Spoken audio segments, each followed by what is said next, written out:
Bro college டைம்லேருந்து friends எல்லாம் சேர்ந்து trip போகலான்னு பிளான் பண்ணிகிட்டு இருந்தோம். என் ஃப்ரெண்ட் ஒருத்தன் பாண்டிச்சேரியிலேருந்து இப்போ தான் வந்தான். ஸோ அவன் தான் கொடைக்கானல் போகலான்னு பிளான் பண்ணியிருந்தோம்.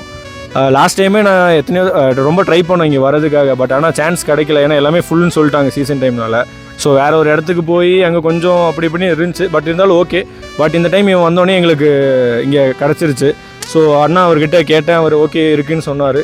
ஸோ இங்கே வந்தோம், எங்களுக்கு எல்லாமே கம்ஃபர்டபுளாக இருக்குது.